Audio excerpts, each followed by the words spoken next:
Good morning, friends. In earlier lecture, we discussed about the MCQ question asked in Neet exam and also the competitive exam. Right? We discussed today the more MCQ question. First, we consider the question asked in Neet exam. Up to the 2015 or 16, we consider the numerical.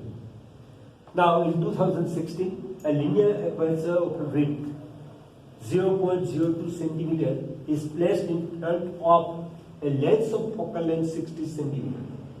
The aperture is illuminated normally by a parallel beam of wavelength 5 to 10 raised to minus 5 centimeter. That is the wavelength of light. The distance of the first direct band of the diffraction pattern from the center of the screen is how much centimeter? That means we have to obtain the distance at which the first direct band is obtained in diffraction pattern. Like this way, in the screen. That is the center of the screen. That is our O. Suppose the first direct band is obtained is at this distance. That is our x1 distance. Now the source. That is the slit. This distance is d, and this width of the slit is small. Whatever the light is used, having the wavelength is lambda. Therefore, we are using the condition for the nth order direct fringes. D sin theta is equal to n lambda. For nth order direct fringes,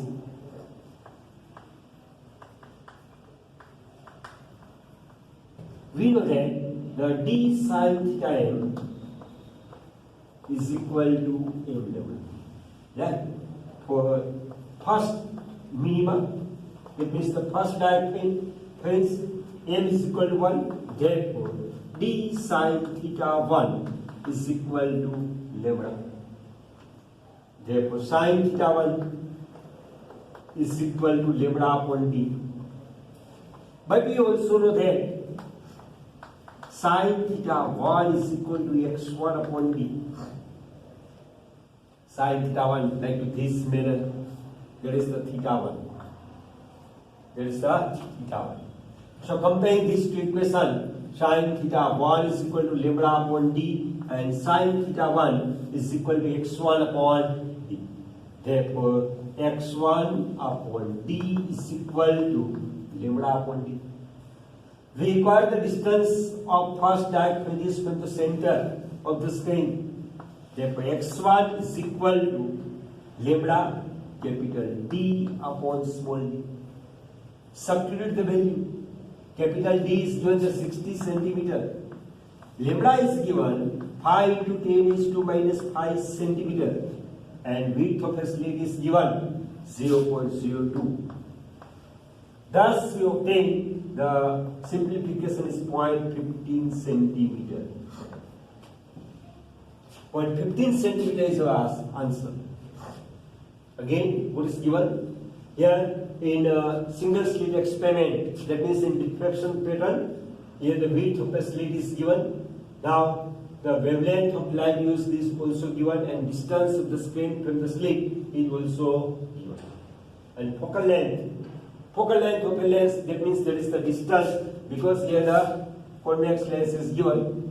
So due to the convex lens, what are the fringes obtained on the screen is placed at the focal length distance d is equal to m. We know that for the mth order direct fringes, d sin theta m is equal to m lambda. Here we require for the first direct fringes. Therefore, we are considering the m is equal to 1. Therefore, d sin theta 1 is equal to lambda. Therefore, sin theta 1 is equal to lambda. Now, in figure, this angle is theta 1. Therefore, sin theta 1 is equal to opposite to the adjacent. Or we consider the tan theta, sin upon adjacent. Theta is very small, therefore sin theta is equal to tan theta. Therefore, sin theta 1 is equal to x1 upon d. Here we compare these two equations. X1 upon capital D is equal to lambda upon small d.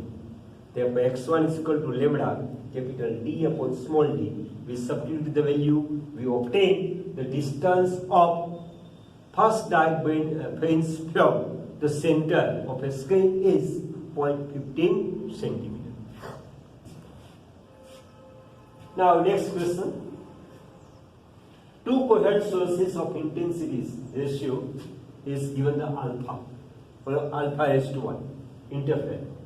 The value of the I maximum minus I minimum upon I maximum plus I minimum is already the same type of the numerical we earlier discussed and we obtained the answer. But in this numerical, here the ratio of the intensity of the two coherent sources is given as n is to 1. Here alpha is given only. Therefore, our answer is only change. Instead of the n, here we can add the alpha. Right? Again, here the ratio of the intensities are given alpha. In earlier numerical, that is given as the n is to 1. So the same numerical, calculate yourself, right? Here the I is proportional to the square of the amplitude, therefore I1 proportional to the A1 square and I2 proportional to the A2 square. Now I maximum is equal to A1 plus A2 whole square and I minimum is equal to A1 minus A2 whole square. Using this concept, find out the I maximum minus I minimum upon I maximum plus I minimum. The answer is 2 root alpha upon 1 plus alpha.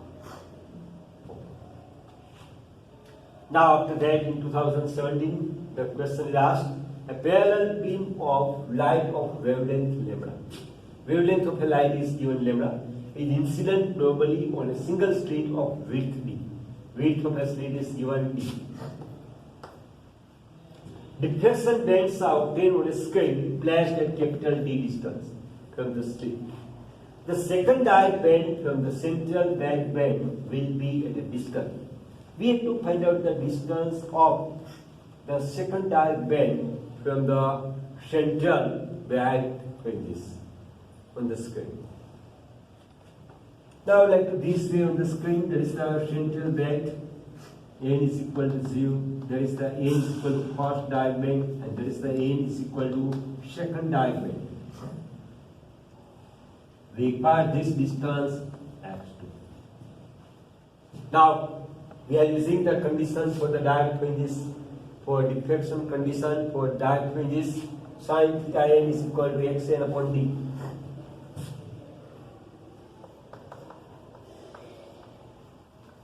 For direct fringes, d sin theta n is equal to n lambda. And also we know that so from this equation sin theta n is equal to n lambda upon small d. And also we know that sin theta n is equal to xn upon capital D. Comparing these two equations, so we obtain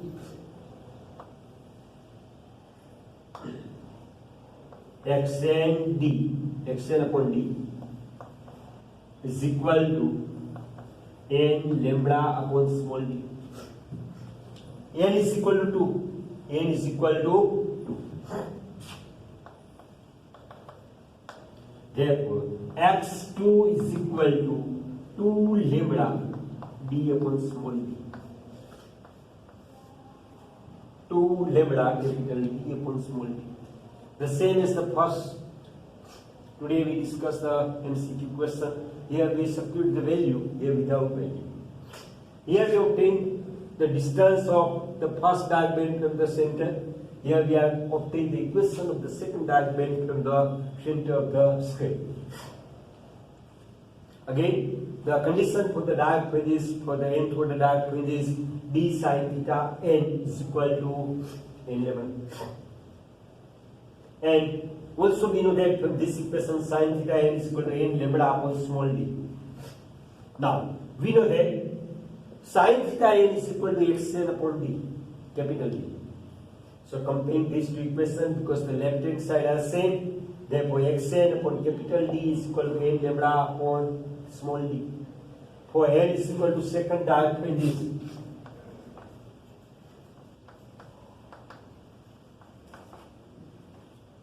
So what's upon x2 is equal to 2 lambda, this capital D upon small d. That is the distance of the second dark fringes on the screen from the central right.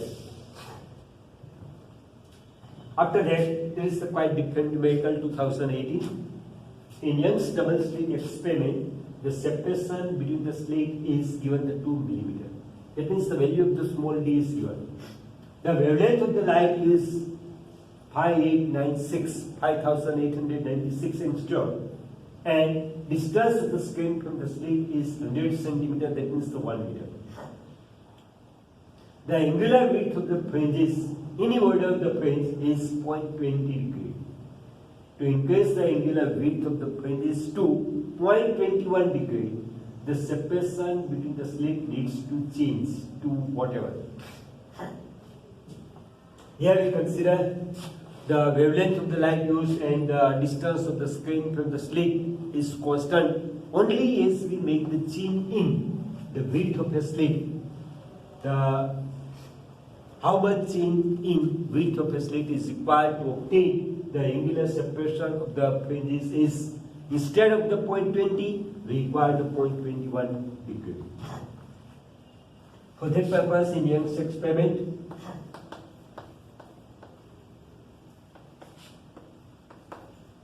now d sine theta n is equal to 11.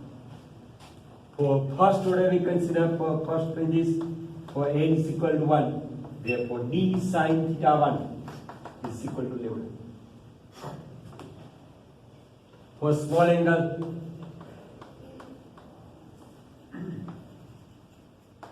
sine theta 1 is approximately theta 1.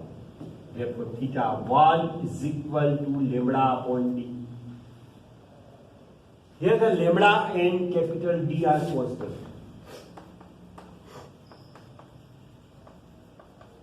Lambda, D and N, number of fringes are constant. Therefore, theta 1 proportional to the D or the 1 upon D.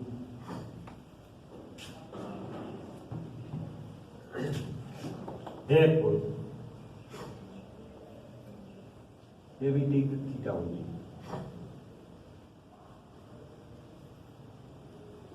Therefore, theta 2 upon theta 1 is equal to d2 upon d1. That's good. d1 upon d2. We require the theta 2. We require the d2.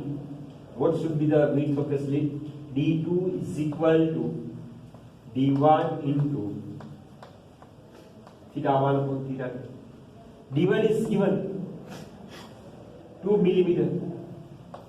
Theta 1 0.20 upon, therefore 1.9 millimeter. Width of the slit is required to obtain the separation between the fringes is 0.21 degree. Clear?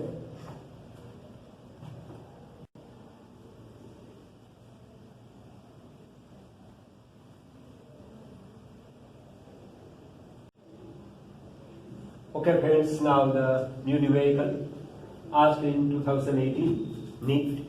Unpolarized light is incident from A on a plane surface of material of refractive index mu at a perpendicular angle of incidence I. Now the reflected and refracted rays are perpendicular to each other. Which of the following equation is correct for this situation? Right? Now here, this question depends on the polarization. When one beam of light or the incident of light is incident from the A medium to the surface of a material having the refractive index is mu. And there is the incident perpendicular.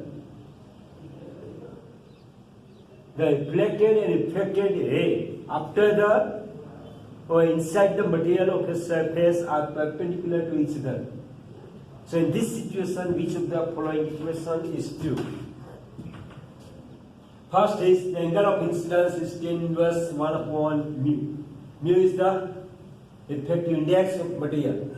Second, the reflected light is polarized with the electric vector parallel to the plane of incidence. Now, next is I is equal to angle of incidence is equal to sin inverse 1 upon mu. And last option is the reflected light is polarized with its electric vector perpendicular to the plane of incidence. Now listen here, the reflected and refracted rays are perpendicular. Reflected and refracted rays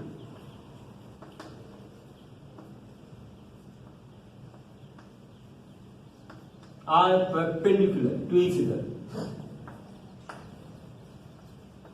Therefore, only the sigma component, then only sigma components are present, are there in reflected ray. Reflected and which are perpendicular to the plane of incidence. These sigma components are perpendicular to the plane of incidence. Therefore, D option is that reflected light is polarized and electric vectors are perpendicular to the plane of incidence. Again, what's happened? Here in question that is given the reflected and refracted rays are perpendicular to each other. Therefore, only sigma components are present in reflected rays, which are perpendicular to the plane of incidence. Which are perpendicular to the plane of incidence. Therefore, the D option is right. Now, in astronomical refracting telescope, we have large angular magnification and large for the high angular resolution. When it has an objective lens of, so now keep in mind that there is asked in 2018 for astronomical telescope for high angular magnification and high angular resolution. So diameter and focal length of the objective lens should be. Now for that purpose, now the angular resolution for the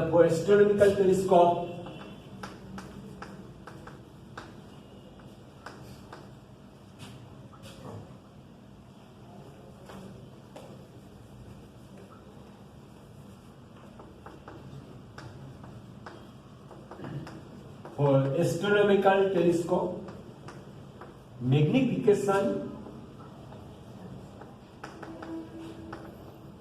M is equal to FO upon AP and angular resolution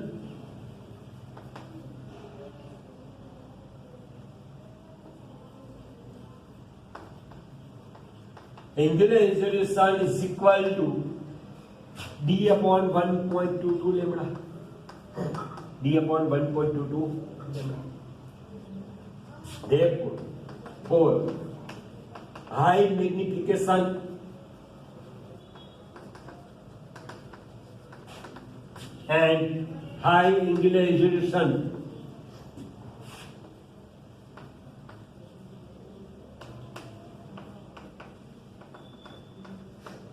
focal length and diameter of objective must be large.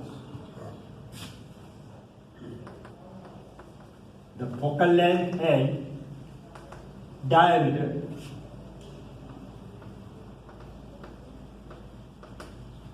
of objective are large. So we judge from the two equation of magnification, m is equal to f upon fe, and equation of angular resolution, d upon 1.22 lambda. D is the diameter of objective. F is the focal length of objective, F is the focal length of eyepiece. To obtain the maximum magnification or the high magnification, the focal length of objective must be large than the and focal length of eyepiece must be smaller. And as the diameter increases, so angular magnification, so angular resolution is also going to increase. Clear this? Okay.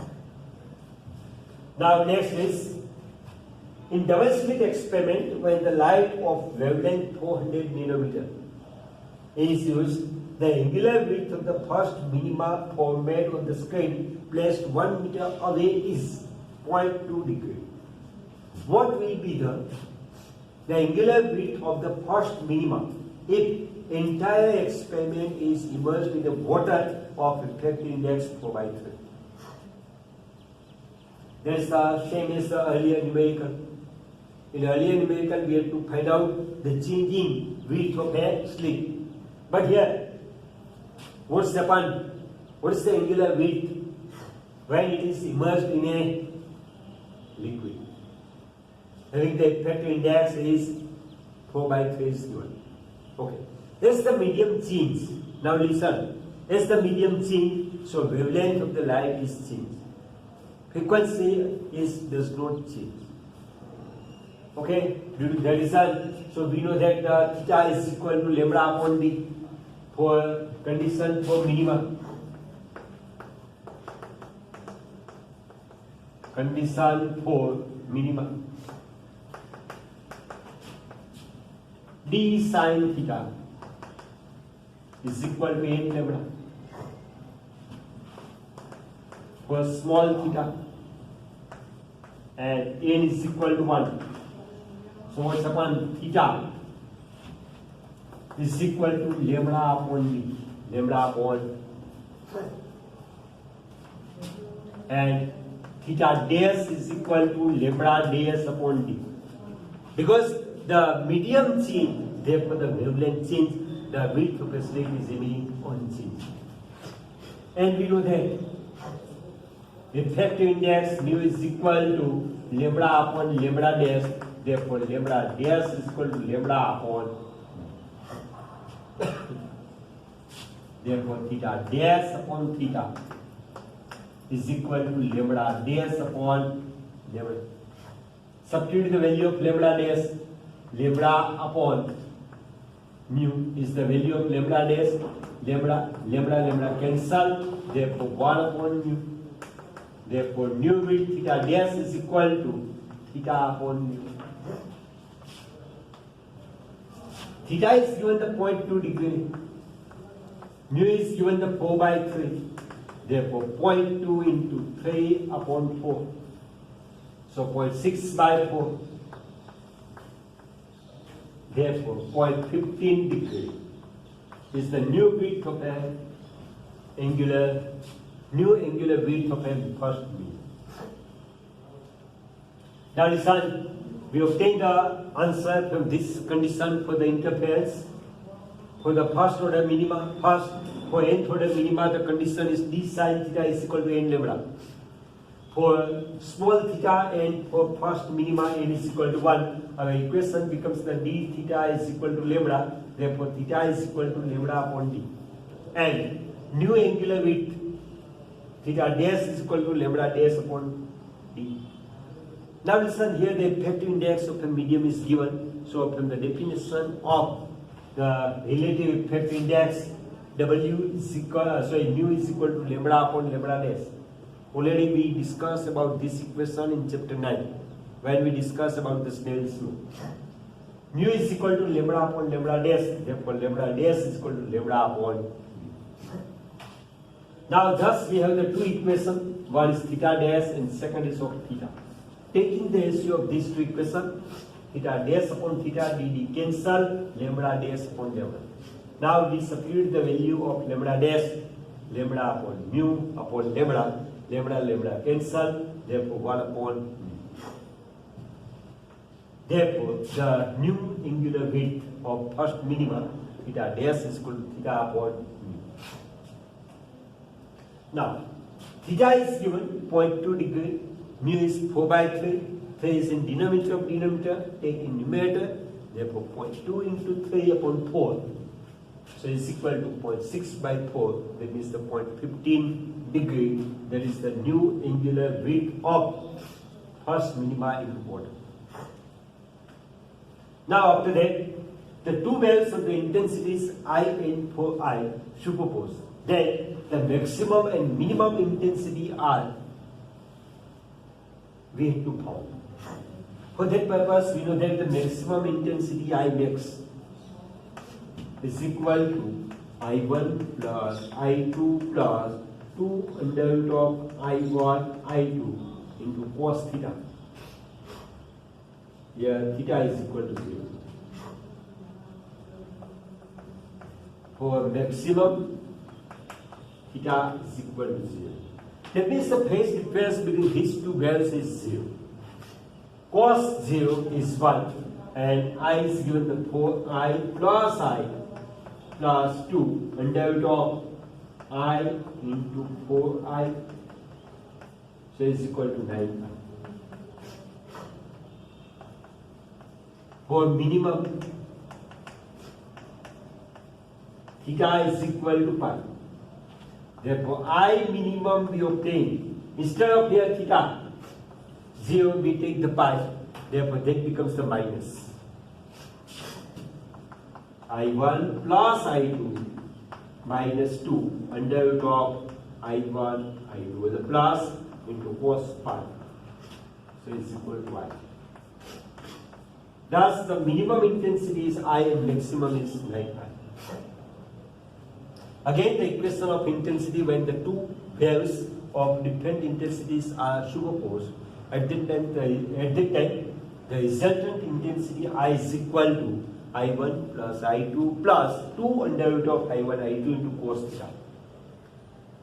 For maximum intensity, consider the theta is equal to 0. Therefore, I max is equal to I1 plus I2 plus 2 under root of I1 I2 cos 0, cos 0 1. Now substitute the value. I1 is I, I2 is 4I, so we obtain the 9I. Now for minimum intensity. For minimum intensity, the angle theta is equal to 180. That means the pi. Therefore, I minimum is equal to I1 plus I2 plus 2 under root of I1 I2 cos pi. Cos pi minus 1. Therefore, our equation becomes, now listen, I1 plus I2 minus 2 under root of I1 I2.